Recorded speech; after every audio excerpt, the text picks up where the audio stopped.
La Voix des Bulles présente le One A Club, le podcast BD presque hebdomadaire qui, pour une fois, attend pour être à l'heure.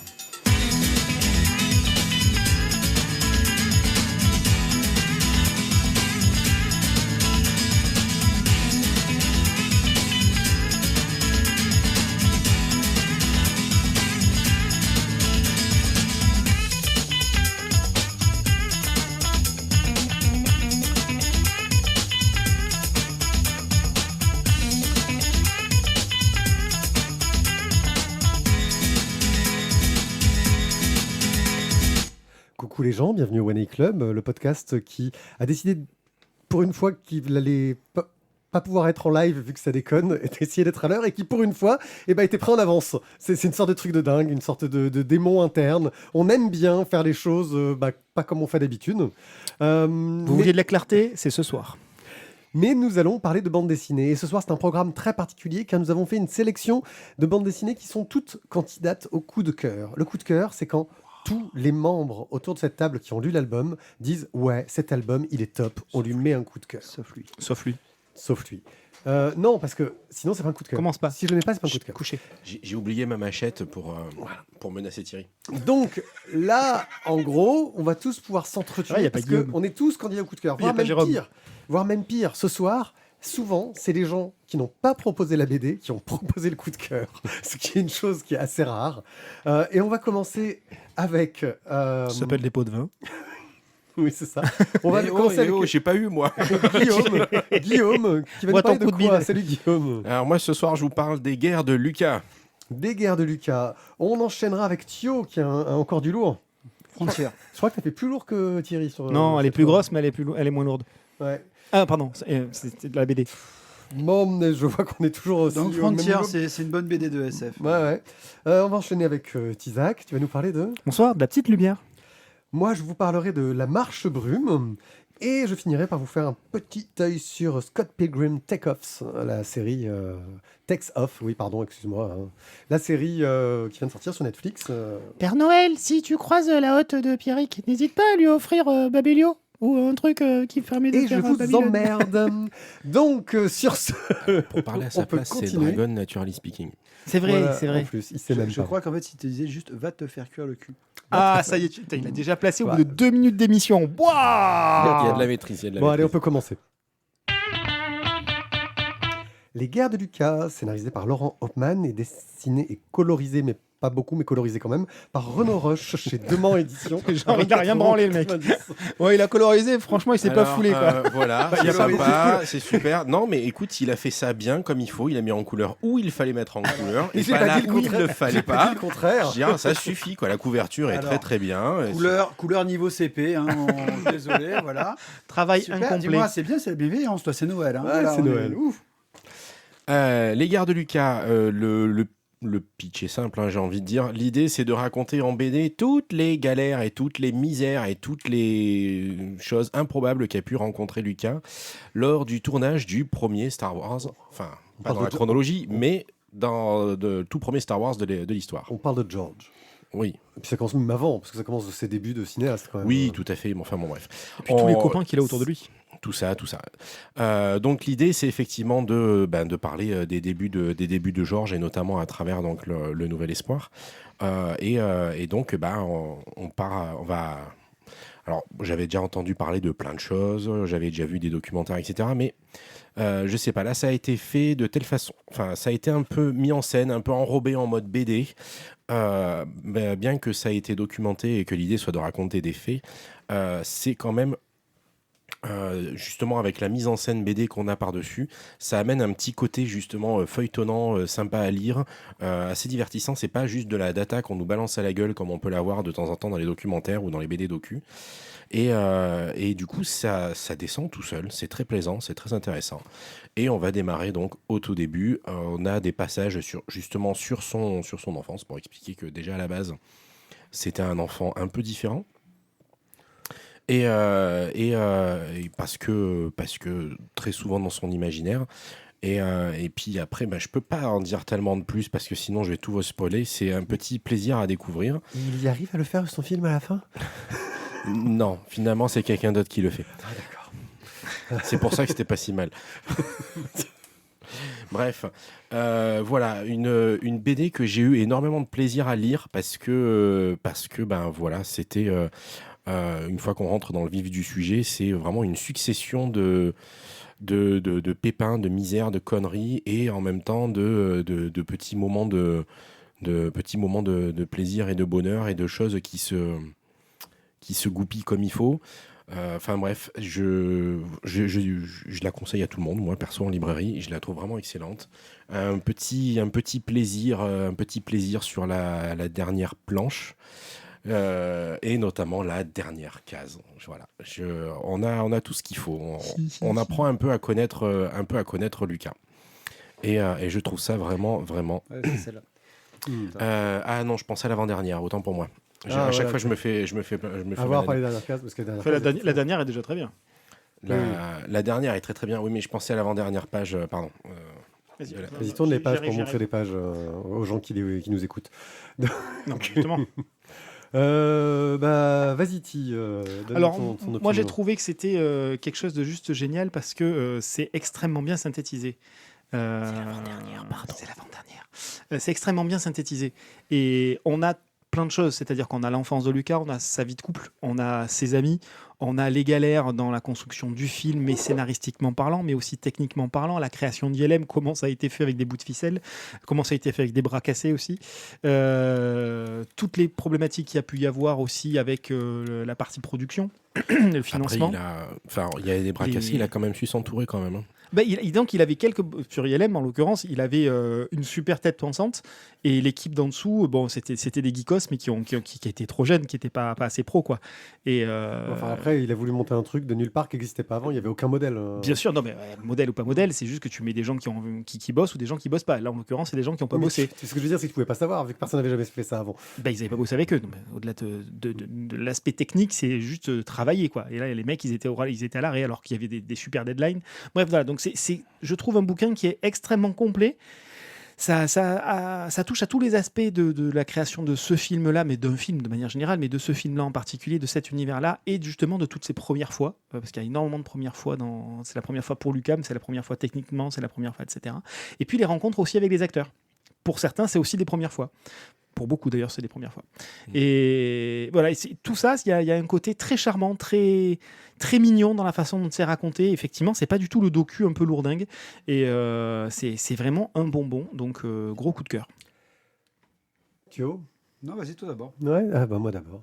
Moi, ce que j'ai trouvé, c'est que déjà graphiquement, j'aime beaucoup l'approche. Le dessinateur a su trouver un style qui était entre le réalisme et le côté un petit peu. Enfin, il y a une dynamique dans le dessin, alors qu'il raconte pas grand-chose d'action. Hein, je veux dire, c'est pas super péchu derrière. Mais ça manque de couleurs, c'est pour ça. Au niveau des... Alors oui, sur le dessin, on est tout en niveau de gris, mais de temps en temps, il met une petite pointe de couleur pour mettre en valeur ce qui fonctionne bien. Bon, au départ, c'était une tache de café. Et du coup, il s'est dit, tiens, c'est une bonne idée. Ce que j'ai bien aimé, c'est que globalement, justement, comme c'est pas quelque chose qui est encarté Lucasfilm, il se permet aussi de montrer les mauvais côtés de George Lucas, ses défauts, les choses sur lesquelles il n'est pas doué. Et globalement, très vite, l'idée, c'est qu'il n'est pas très doué pour faire un film, en fait. Il a beaucoup de bonnes idées, mais pour les mettre toutes ensemble, il a besoin de beaucoup de mains pour que ça marche. Sa femme n'a pas été voilà. là simplement pour faire les sandwichs. Hein. Voilà. On retrouve effectivement plein d'anecdotes qu'on a pu lire à gauche à droite. Moi, je recommande le documentaire Light and Magic, qui raconte toute l'épopée d'ILM et qui montre aussi que tu sous-entends quand tu regardes ce documentaire que c'était un peu plus gras que ce qu'ils te disent dans le truc payé par Disney au niveau du documentaire. Mais voilà, c'est plutôt bien foutu. J'avais une certaine inquiétude du fait que c'était le genre de bouquin qui parle qu'aux gens qui aiment Star Wars, qui aiment George Lucas et ce qu'il a fait. Et en fait, avec le recul, je me rends compte que ça reste un superbe témoignage, un très très bon résumé de cette naissance du nouvel Hollywood, auquel Lucas a énormément participé et pour lequel il a produit, mais pas réalisé beaucoup de films en définitive, parce que tous ses potes qui ont créé le nouvel Hollywood avec lui ont, eux, réalisé à Donf et continuent encore. Et j'ai trouvé, donc c'était... finalement, avec le recul, que c'est une très très bonne approche à la fois sur par le biais de l'histoire de George Lucas, sur cette histoire du cinéma américain, du blockbusters, en fait, telle qu'elle est arrivée, et qu'il y a plein de petites anecdotes très très drôles. Et c'est vrai que Mark Hamill avait du nez. Voilà. Voilà. Thio. Moi, ce que je rajoute, Tout à ce fait. que je rajouterais juste, c'est que j'avais un peu peur du côté documentaire où tu avais juste une suite d'anecdotes et finalement pas de. Ouais, mais en fait, il a bougé. Ouais, il a bougé. Qu'il n'y avait pas de lien du tout entre les différents passages, mais je trouve que il y a quand même un petit fil rouge. Même s'il te parle des acteurs, même s'il te parle de la musique, et bien en fait tout s'enchaîne et c'est fluide. C'est fluide malgré le petit nombre de pages du bouquin. Mais ouais, vraiment, enfin, intéressant parce que même tu as des anecdotes que tu n'avais pas vues forcément dans des docus, si tu as déjà un peu regardé. Vraiment, les guerres de Lucas, ouais, tu te dis, oui, ce film, ça lui a un peu quand même.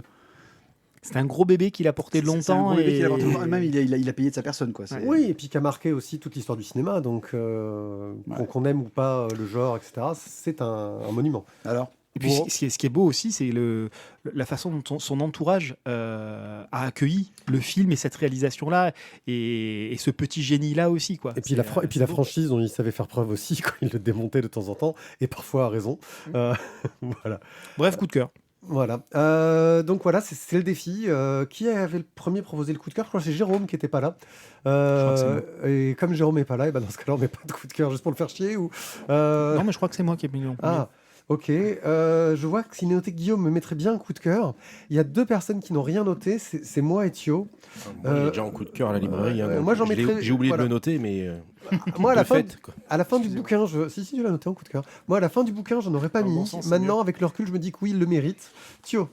excusez-moi, Ouais, il réajuste. c'est juste que quelqu'un l'a monté à l'envers, mais c'est pas Ah. grave. Je vais parler de personne. Pour moi, c'est un coup de cœur parce que je trouve que c'est super intéressant parce que ça t'apporte un autre côté sur ce que peut-être qu'on a déjà tout dit sur Star Wars.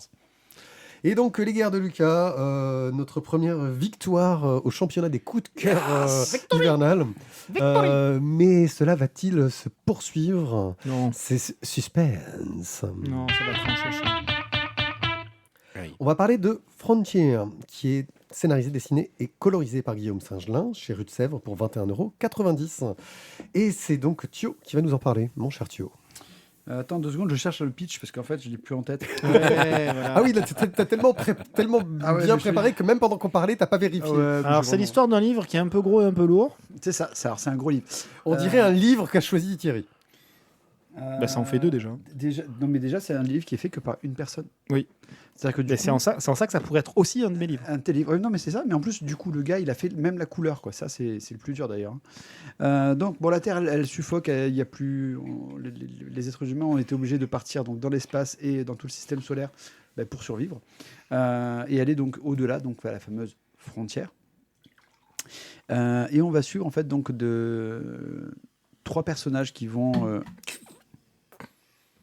Qui vont. On a frôlé la cata.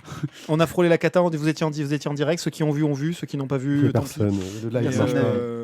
Donc, on va suivre donc une scientifique, une mercenaire et un mineur, donc qui vont se rencontrer, on va dire, par les aléas de la vie et de différentes péripéties ou différentes emmerdes aussi, on pourra dire.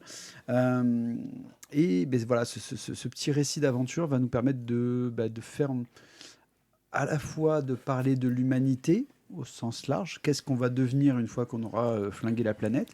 De l'humanité. Non, on va flinguer l'espace. Allez, c'est parti. On flingue l'espace. Après, mais du coup, on peut aussi avoir l'humanité dans le sens qu'est-ce que les humains peuvent faire d'eux-mêmes s'ils se recentrent un peu sur les choses importantes.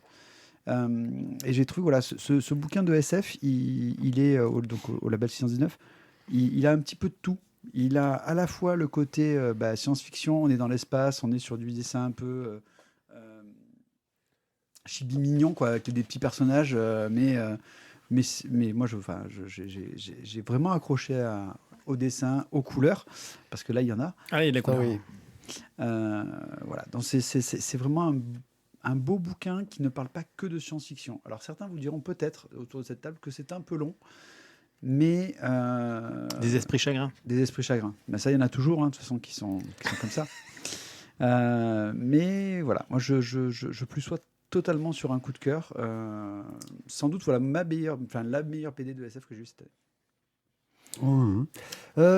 Thierry. Alors, je suis partagé parce que par plein d'aspects, c'est effectivement complètement ma came. Et l'aspect un peu philo, un peu quête intérieure de certains personnages, quête de l'humanité, on se pose des questions. Donc par certains aspects, ça m'a fait penser un peu à du Mathieu Bablé. Parce que effectivement, hein, les questionnements sur, Un peu moins chiant quand même. Mais vas-y. sur l'avenir de l'humanité. Et justement, j'ai trouvé ça moins sérieux, moins profond, et ça restait un petit peu trop en surface en fait par certains aspects, et que ça s'attachait trop à la petite histoire de chaque personnage, et du coup les questionnements qui étaient lancés n'allaient pas être creusés. Tu vois ce que je veux te dire ? Je te laisse La finir. question part en l'air par les anecdotes de leur petite vie, et on va pas plus loin.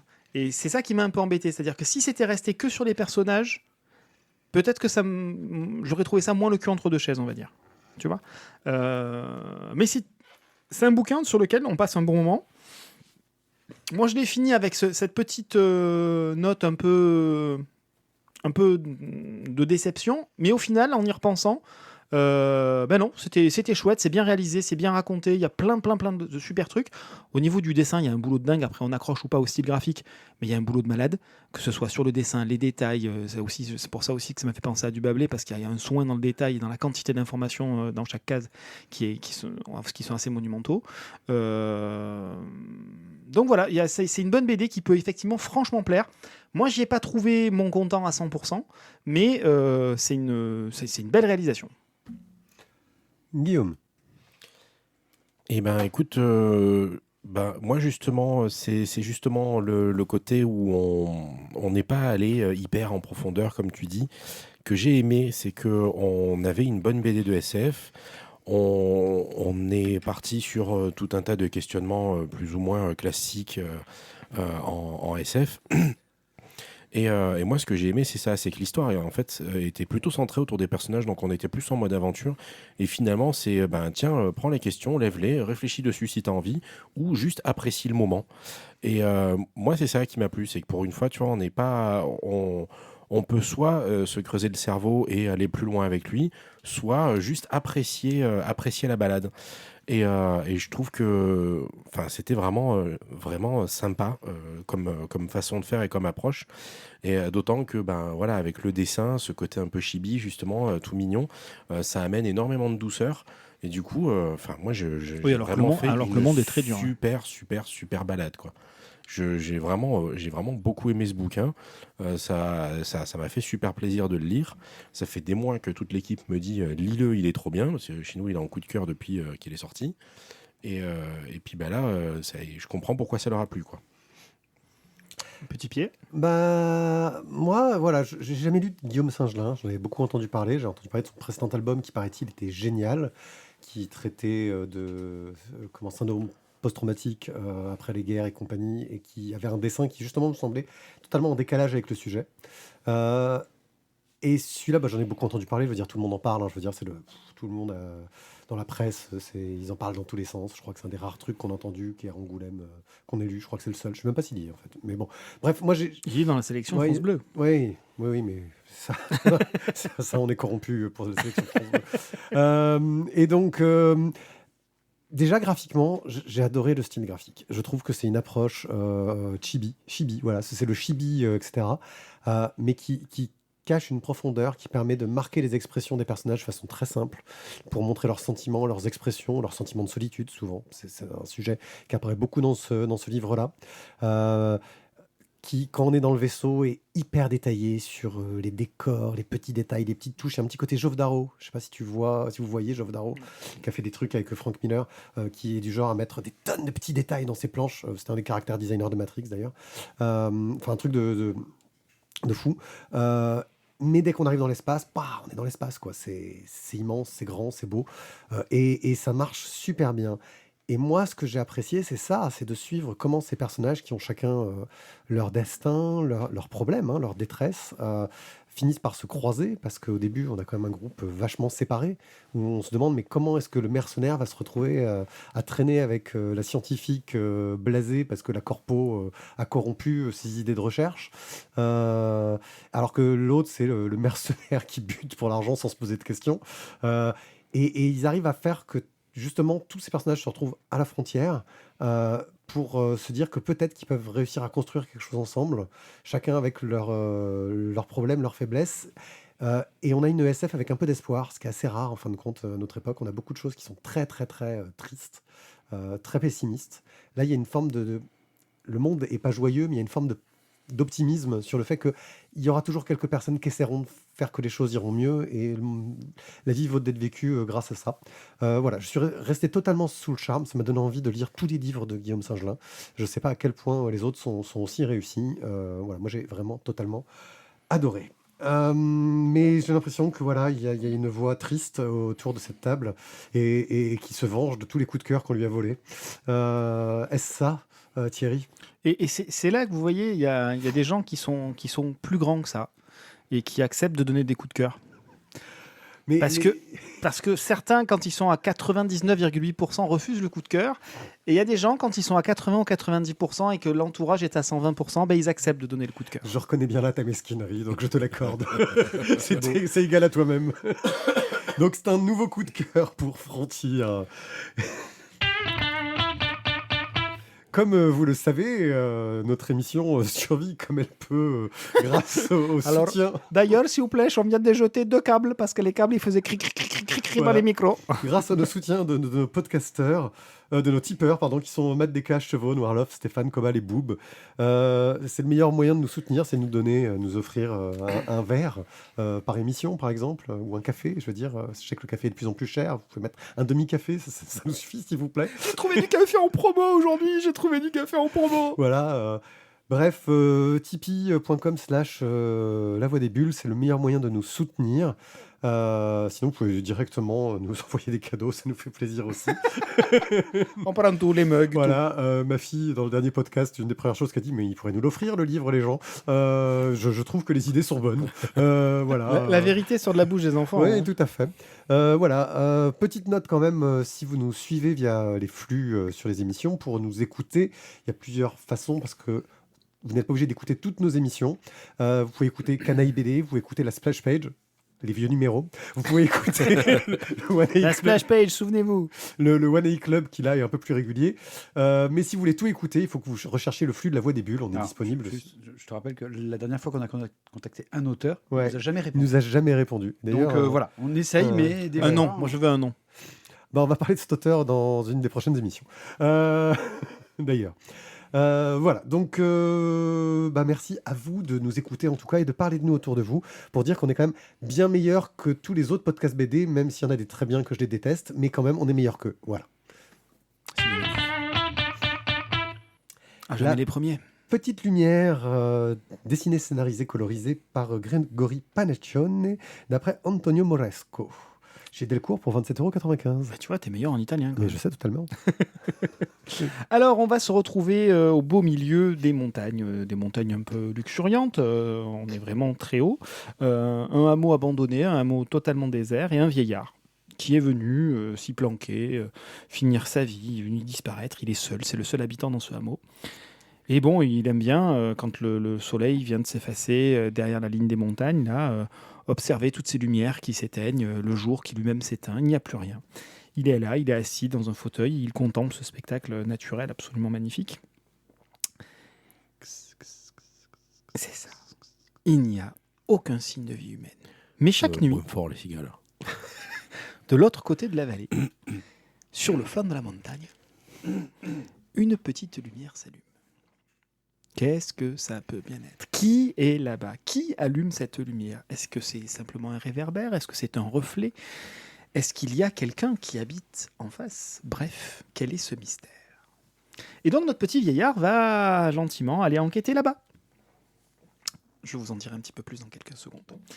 Grigory Panachon, dessinateur notamment de Un océan d'amour et de Quelqu'un à qui parler, qu'on a chroniqué il n'y a pas si longtemps que ça, s'est lancé dans l'adaptation d'un court roman d'Antonio Moresco, comme tu le disais tout à l'heure, qui s'appelle La Lucina, qui a été publié en 2014. Dès les premières pages, cette histoire est assez intrigante, c'est plein de mystères, c'est plein de questionnements. Qui est ce vieil homme? Parce que c'est bien gentil, mais on ne sait pas grand-chose sur lui.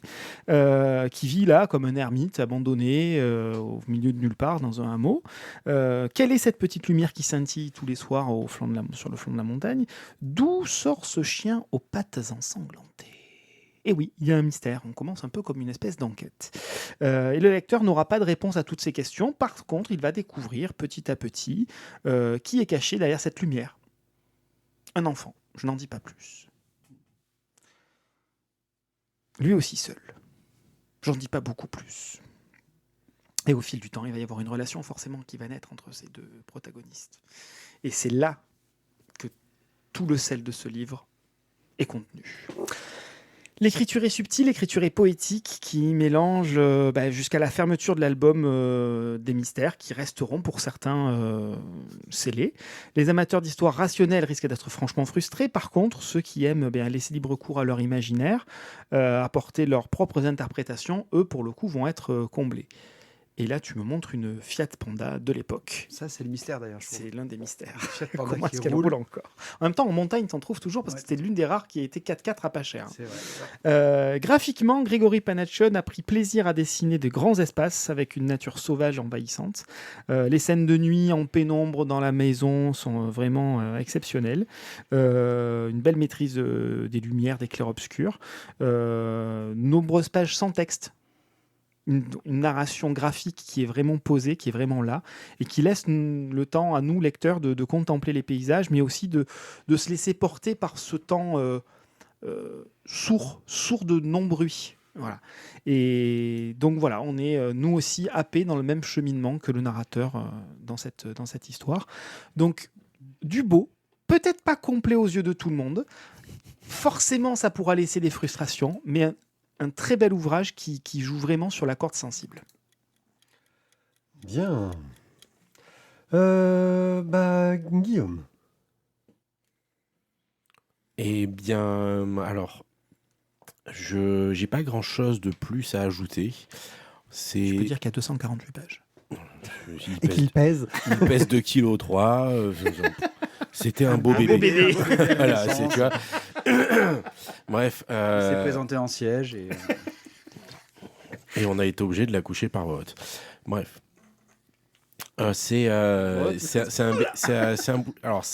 Panachon et c'est un auteur qu'on suit à la librairie et qu'on aime beaucoup parce que on aime beaucoup sa façon de faire, notamment avec Un océan d'amour, avec Quelqu'un à qui parler. Il a très souvent une approche assez délicate, poétique de ses cases, de sa BD.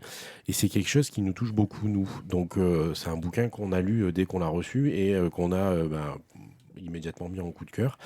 Parce qu'on est vraiment tombé en amour, hein, comme diraient nos amis québécois, devant ce bouquin aussi. Tu vois, moi, par exemple, j'ai pas senti de frustration j'ai pas trouvé de choses manquantes. Moi, je me suis vraiment laissé emporter et complètement par l'histoire. J'ai été pris dedans et j'ai été à l'aise très rapidement. C'est vrai qu'on le vit et on le ressent comme le personnage principal, comme le petit vieux. Donc les moments où lui il est pas tranquille, où lui il comprend pas, on est pareil dans l'attente, dans la compréhension, jusqu'au moment où il va débloquer, il va se débloquer sa situation et là on va continuer à avancer. Et pour autant, même si on est bien avec lui, même si on est bien guidé, pour autant on a la place pour notre imaginaire et pour notre interprétation. Et franchement, moi j'ai vraiment adoré ce bouquin parce que voilà, il est triste, hein. Le sujet est triste, c'est un bouquin triste, il y a beaucoup de mélancolie, mais pour autant c'est pas un bouquin qui va te tuer le moral et en même temps, voilà, j'ai trouvé très touchant et j'ai vraiment l'impression, voilà, d'avoir quelqu'un qui m'a pris par la main, qui m'a dit viens, on va voir ça, regarde, on peut le comprendre comme ça, on peut faire ça, tu vois. C'est un peu comme quand tu vas faire une leçon de choses à un enfant, et j'ai vraiment eu ce sentiment-là d'être emmené, guidé, porté, et en même temps, enfin, pour découvrir, et en même temps, voilà, c'est bon, t'as vu, allez, maintenant, fais-toi ton idée. Et voilà, moi j'ai vraiment kiffé ce bouquin. Et voilà, malgré le fait qu'il soit triste, il m'a fait énormément de bien. Ouais, je te rejoins. Moi, c'est vraiment cette espèce de facilité avec laquelle en fait il t'amène l'émotion. En fait, au départ, voilà, tu commences à lire ton histoire, il se passe rien, et puis au fur et à mesure, tu sens que ça commence à monter. On te guide, quoi. On te guide totalement. Et je trouve que juste, voilà, c'est ce que je disais hier, parce qu'on a un petit peu échangé avant l'émission, et visiblement, des esprits chacun peut-être diront que c'est pas une BD fantastique. Mais comme je dis, l'émotion, en fait, elle a été là, elle est passée. Et sur cette émotion, ben, moi, je trouve que voilà, je me suis régalé.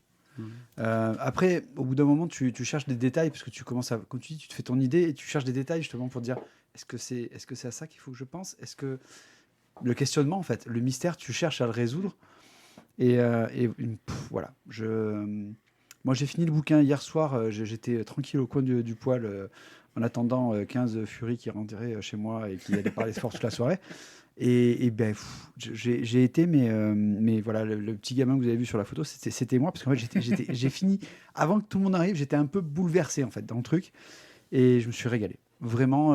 Totalement bouleversifiant. Totalement bouleversifiant. Je veux dire, c'était. Voilà. Mais l'émotion était là. Donc maintenant, pour le reste, je m'en fous, mais il m'a déjà fait vivre un truc qui était super fort. Je suis l'esprit chagrin. J'ai juste mis un mais. Hein. L'esprit chagrin, c'est mort. Faire péter des bombes, ça rien faire. J'ai juste mis un mais. Parce que j'aime beaucoup Grégory Panachian. J'ai trouvé ce livre fort sympathique. Je ne dirais pas que c'est un mauvais livre. Mais il a quelques défauts qui font que je ne peux décemment pas lui donner un coup de cœur. Parce que, en gros, pour moi, dans ce bouquin... On ne t'entend plus. On ne t'entend plus. Dans ce bouquin... On ne t'entend plus. On n'avait pas changé la règle, là. C'était pas juste une majorité. Non, dans ce bouquin, pour moi... Mais après, les gens se feront leur opinion et écouteront la mienne. Dans ce bouquin, pour moi, il n'y a aucun mystère. Cette phrase est géniale. Cette phrase est géniale. C'est vrai. Excuse-moi. Cette phrase est magique. On a un titre. Isaac, tu me fais une place de l'autre côté, parce que je suis un peu à l'étroit ici avec lui. Je note, Je vais venir avec vous. Les gens se feront leur opinion et écouteront la mienne. On dirait du Macron. C'est magique. Et elle est pas mal, effectivement. Là, excusez-moi. Pardon, excusez-moi. Hop, excusez-moi, pardon. Non, j'ai pas dit qu'ils allaient suivre la mienne. J'ai dit qu'ils pourraient l'écouter aussi. Même si vous voulez pas que je me la donne. Hein, tu vois. Elle était énorme, celle-là. Non, en fait... Qui se la fasse tatouer, là. Tu serais pas prof par hasard? Non, malheureusement. Il pourrait. Non, moi, ce que j'ai trouvé, c'est que les quelques mystères qu'il y a sont vite faciles à deviner, parce que je trouve qu'il y a des erreurs d'adaptation. C'est-à-dire que je pense qu'en roman, ça marche mieux, dans ce que j'ai lu. Il y a quelques moments où, en termes de lecture, il y a quelques pages, il y a la voix off de la BD dessus. Je me dis, mais pourquoi il a mis la voix off de la BD là? Il n'aurait pas dû la mettre, parce qu'en fait, ça t'explique presque tout. Et c'est quasi au tout début. Et il y a deux moments qui sont un peu mystérieux, et en fait, l'image t'explique les choses que tu aurais pu deviner. Et justement, je trouve que, pour moi, il n'y a pas assez de place au mystère, alors que le sujet est beau.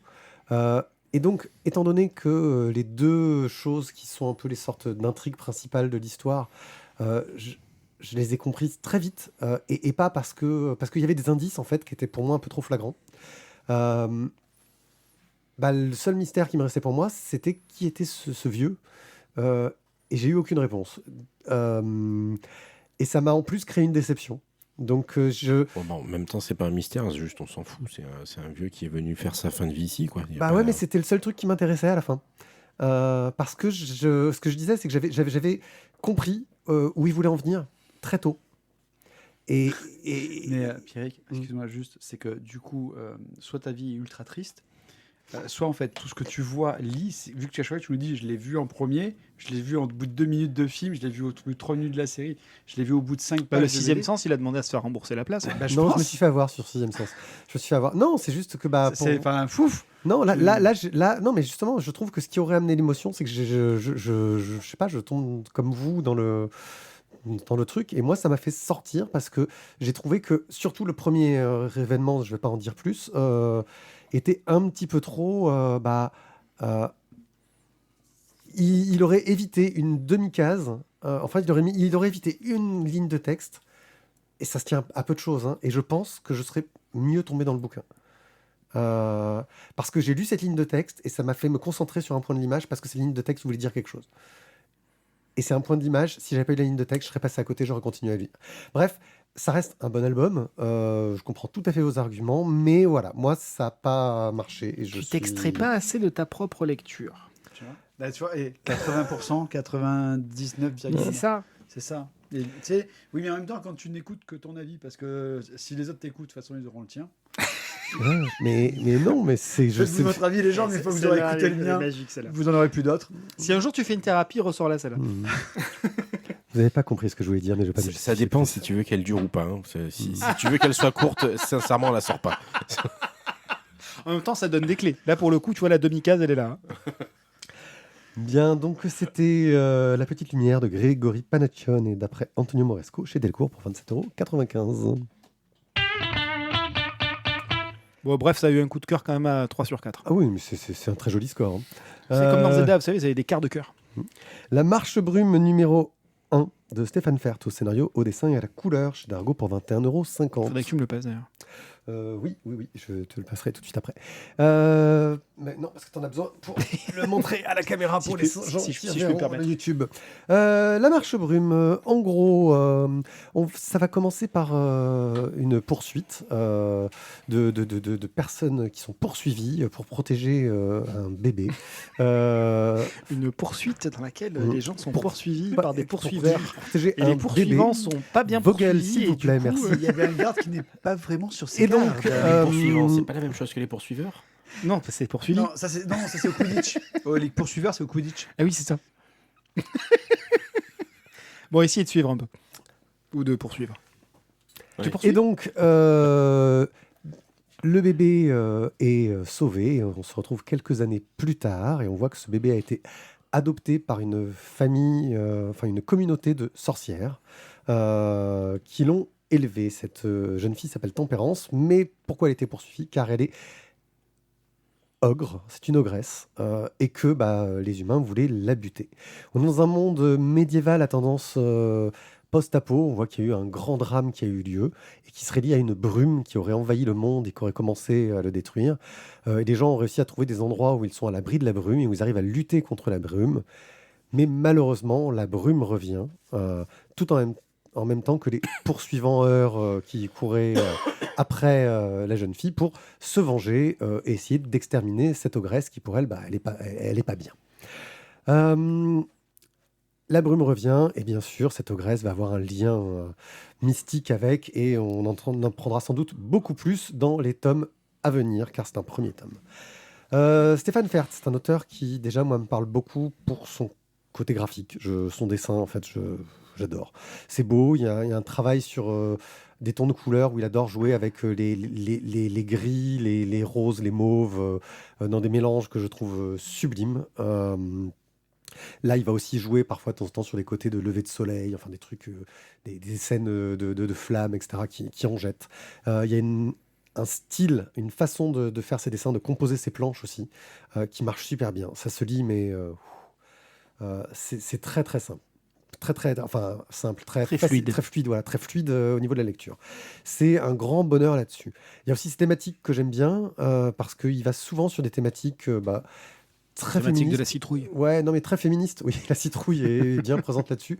Où, en gros, il va essayer de mettre les femmes dans des rôles importants. Et là, cette communauté de sorcières qui est vraiment la communauté de sorcières, limite dans le cliché des sorcières féministes. Mais ça marche. parce que elles sont pas toutes sympas, elles sont toutes différentes. Il y en a beaucoup qui sont vieilles, un peu débiles.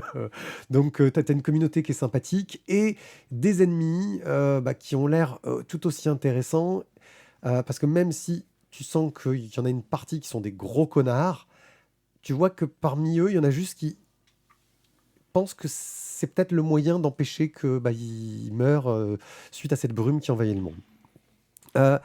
C'est un très bon début de série parce que on a vraiment une accroche qui marche vachement bien. C'est Stéphane Fert, je crois que malheureusement je tombe sous son charme dès que je lis quoi qu'il écrive.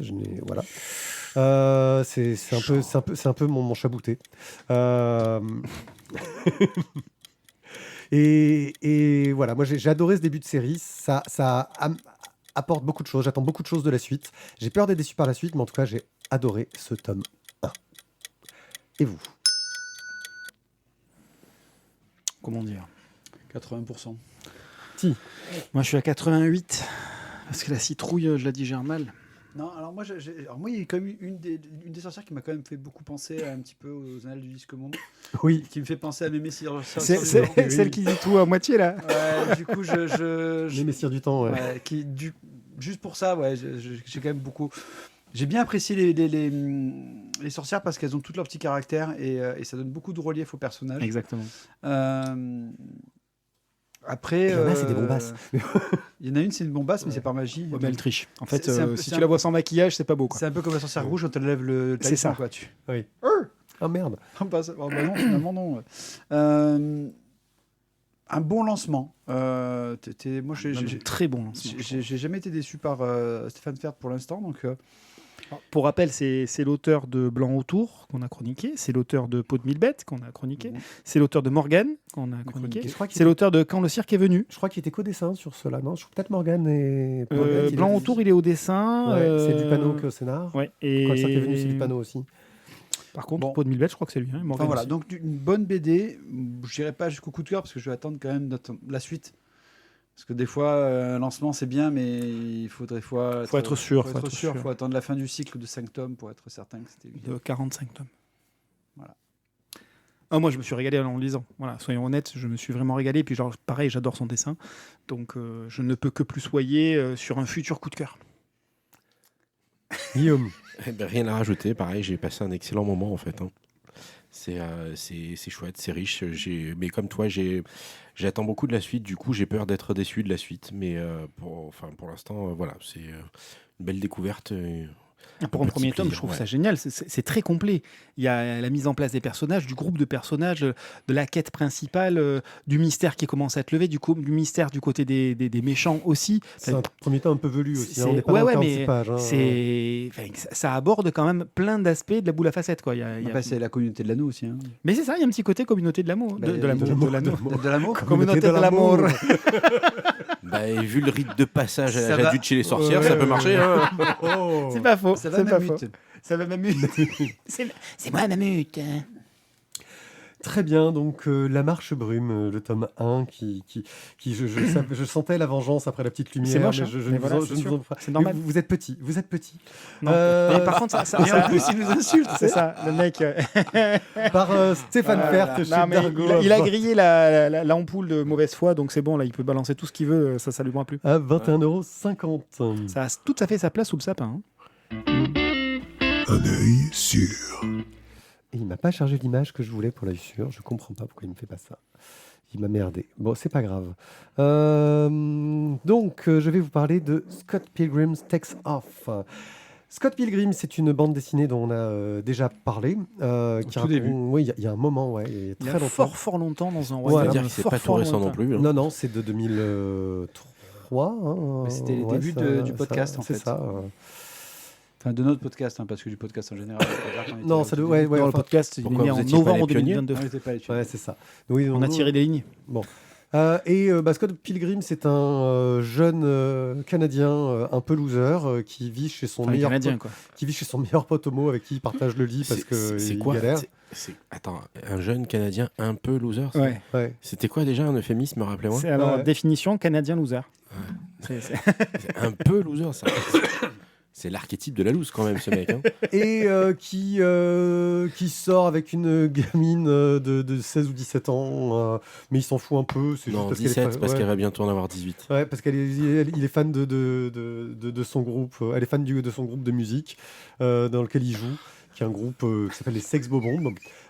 Et il tombe amoureux d'une fille qu'il voit dans ses rêves, qui dans la BD est livreuse Amazon. Pas dans la série, mais on y reviendra.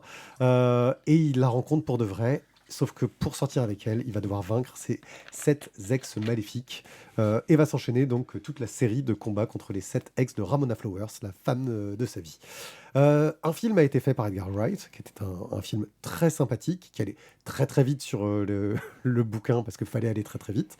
Mais il faisait pas tout à fait 2 heures le film de mémoire. Voilà. Je me souviens que sur la BD, on était ressorti avec Thio en se disant, et je me souviens de la conclusion qu'on avait eue, cette BD était très très bien parce qu'on se rend compte qu'à la fin que Scott Pilgrim, c'est pas forcément un mec cool, même peut-être un petit peu un connard sur les bords. Et donc, quasi 20 ans après la sortie du premier tome de la BD, l'auteur, qui n'a pas fait grand-chose entre-temps, il a sorti une BD qui s'appelle Second, je crois, revient pour faire une série télé. Ils arrivent à se choper Edgar Wright à la prod, ils arrivent à se choper tout le casting d'origine, qui étaient des petits acteurs qui débutaient à l'époque, mais qui en gros ont tous fait des films Marvel, sont tous des stars, chacun dans leur domaine à peu près, etc., et qui acceptent de re-signer pour ça. Pour faire la musique, ils se chopent les gens qui avaient fait la musique du jeu vidéo, parce qu'ils ont fait un jeu vidéo façon 16 bits à l'époque, avec un groupe d'électro qui passait bien. Et ils te lancent ça, tu regardes le premier épisode, il se fait « Ouais, c'est une bonne adaptation, mais oui, c'est vrai, c'est la même chose, quoi, ça tourne bien. » Tu arrives à la fin du premier épisode, tu fais « Ah !» Et c'est là que je vais pas trop en dire plus, parce qu'à la fin du premier épisode, il se passe un truc où, en fait, tout le reste n'est plus pareil. Ça change totalement le point de vue sur toute la série. Ça va permettre d'approfondir tous les personnages secondaires qui deviennent vachement plus importants que Scott Pilgrim. Ça va permettre d'approfondir énormément Ramona Flowers.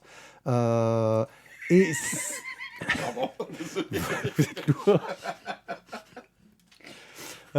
Et ça va surtout permettre de parler de comment est-ce qu'on vieillit, on grandit et qu'on revient sur ces jeunes années. Parce que, voilà, quand il a écrit Scott Pilgrim, l'auteur Brian Lee O'Malley racontait un peu sa vie.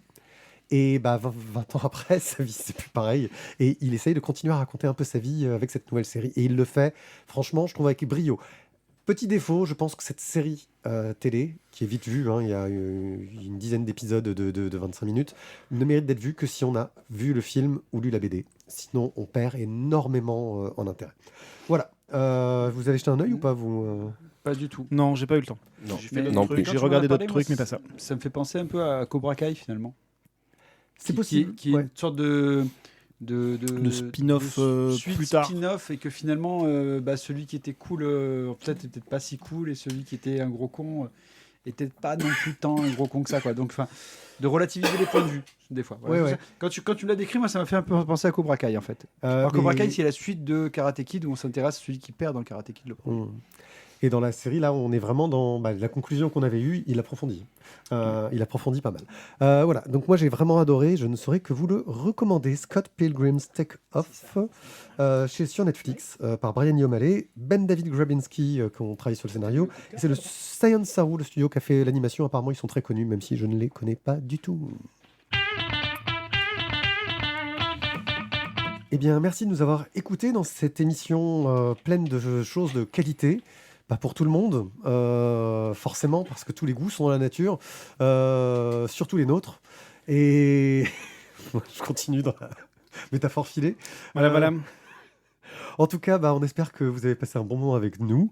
Je ne dis pas aux gens du live de nous retrouver juste après parce qu'on n'est pas là.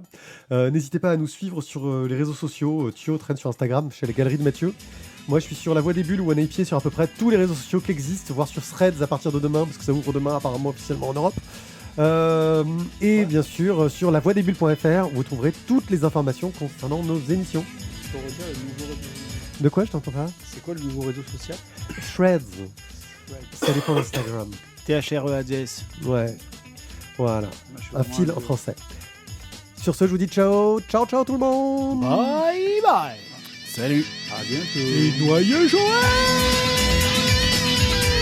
Ça fait partie de ces gens qui disent noyeux Joël. Bon, Joël, en disant ce qu'on a. Ils font 3 bises. C'est clair. Et les petits lutins, le Père Noël, ils sont encore là. Les lutins farceurs. Ceux qui mettent des Farceurs. bounty au mur. Bounty.